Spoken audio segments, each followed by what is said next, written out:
Hello guys, it is Gate of Theories here, and we here on Gate of Theories love Pixar movies. And recently I've been watching a load of Pixar movies, and I've noticed something similar with loads of Pixar villains.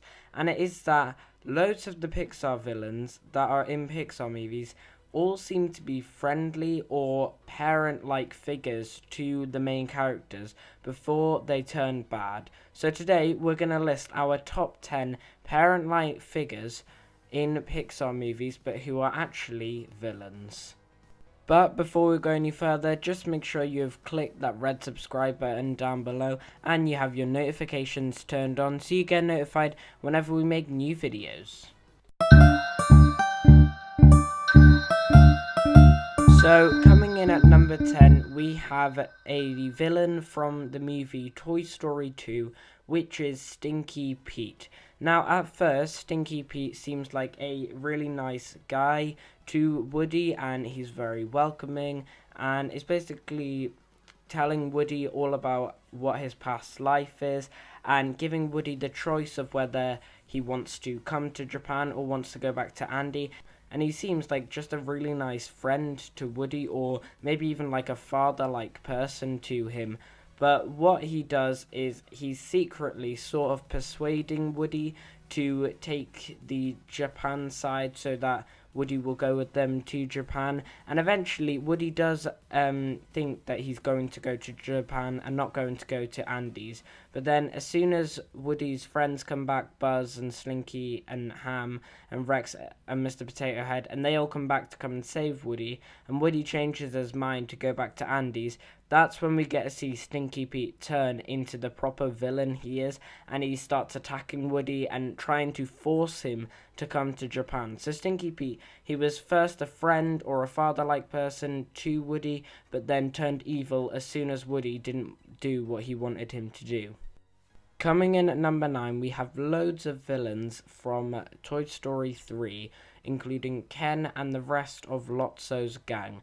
And at first, when Andy's toys first come to Sunnyside Daycare, all of Lotso's gang and Ken all seem to be very welcoming, and they seem to be really nice people.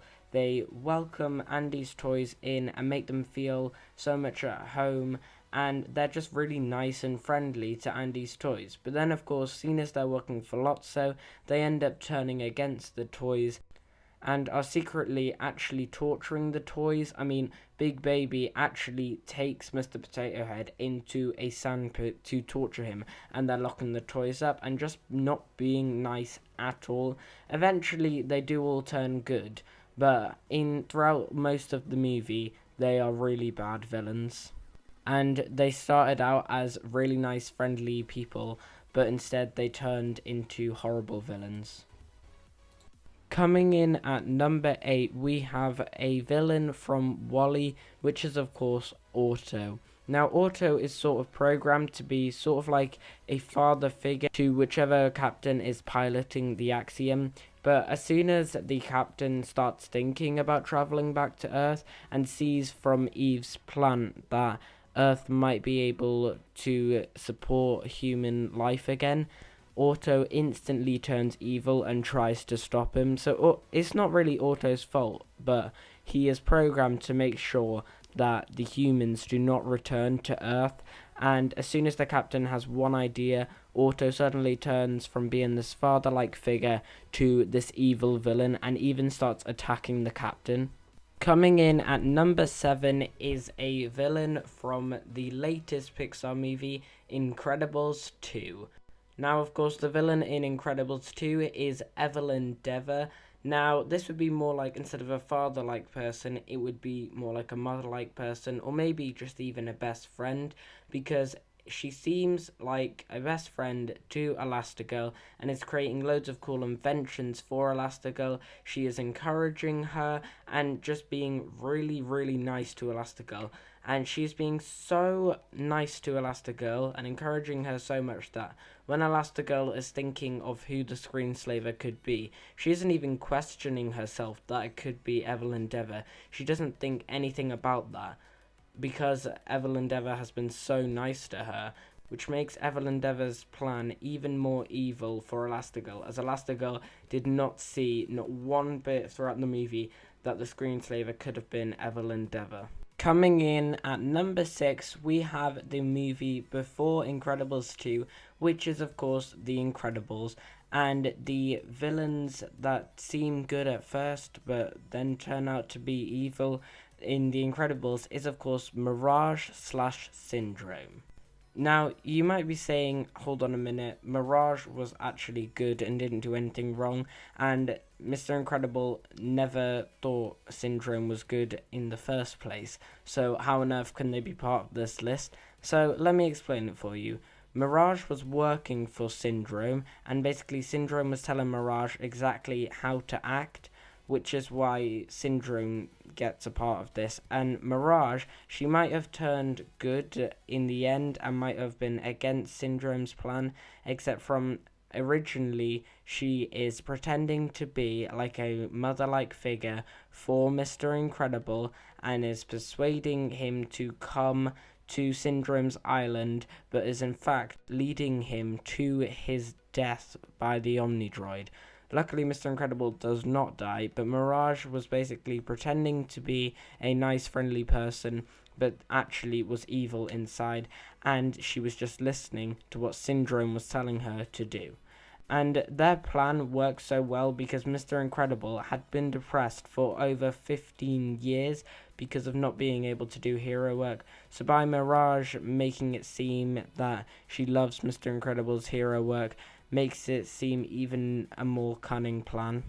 Coming at halfway is a movie that, when I say it, you're probably all going to instantly dislike this video, and the comment section is going to blow up with hate comments, so start putting them down now. If you are going to dislike this video, make sure that you have disliked it, as we're about to talk about Cars 2, which comes in at number 5.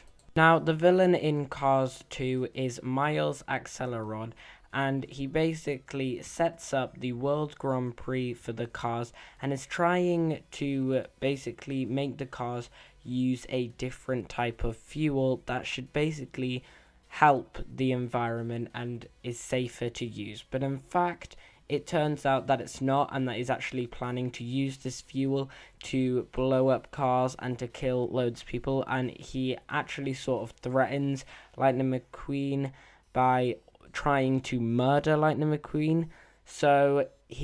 But at first, he seems like a really nice guy, and he seems like he's trying to make a difference for the better. He even sorts of treats Lightning McQueen as a son, but then of course he finds out that Mater is getting in the way, so his plan goes into action, but luckily Mater and the spies do manage to catch him. The movie at number 4 is Monsters, Inc. And of course, the villain, father-like villain in this is Mr. Waternoose. Now, Mr. Waternoose basically treats James P. Sullivan like his own son. He's encouraging and tries to help Sully loads and basically boasts about him to every other monster. And he just acts like Sully is his own son, and Sully is inspired by Mr. Waternoose, and they basically have this really friendly relationship, and you think that it looks like they're gonna be friends forever, but unfortunately Mr. Waternoose is actually planning against Sully, and he ends up actually banishing Sully to the human world, and turns out from being this really nice father-like figure to this evil guy, and he does end up getting arrested by the CDA. Okay, so we're coming into our top 3, and taking the third slot is sort of a one that we've already had before, which is Toy Story 3 again, but this time it's focusing on the main villain in Toy Story 3, which is Lotso. So, Lotso realizes that Andy's toys have been left alone and haven't been played with for years. And as soon as they meet Lotso, Lotso literally gives them the time of their lives. He is so loving. I mean, he smells of strawberries. He gives them hugs. He's really comforting. All the toys literally adore Lotso.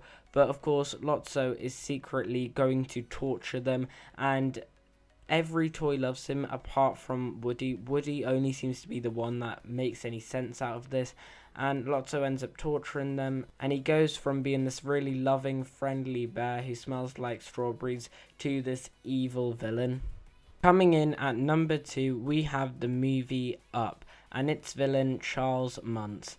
Now, the reason why Charles Muntz goes at number 2 is because all through the movie, Carl is wanting to meet Charles Muntz, and literally, Carl has been waiting his entire life just to meet this man, and then suddenly he eventually meets the man, and Charles ends up turning evil, and I think that's just really depressing. It makes Carl's story even more upsetting than it is, which is because Carl has treated this man like a father figure all of his life. He eventually meets him, and then Charles ends up turning evil. And finally, coming at number 1 is one of Pixar's most recent movies, which is Coco. Now, in this movie, the villain Ernesto de la Cruz, the main character Miguel, actually treats this man as his own father, because the entire movie is about Miguel being trapped in the afterlife and wanting to know who his father is,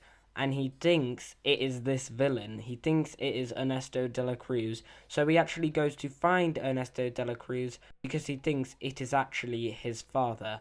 And Miguel has looked up to Ernesto de la Cruz all of his life, even before he thought Ernesto de la Cruz was his father.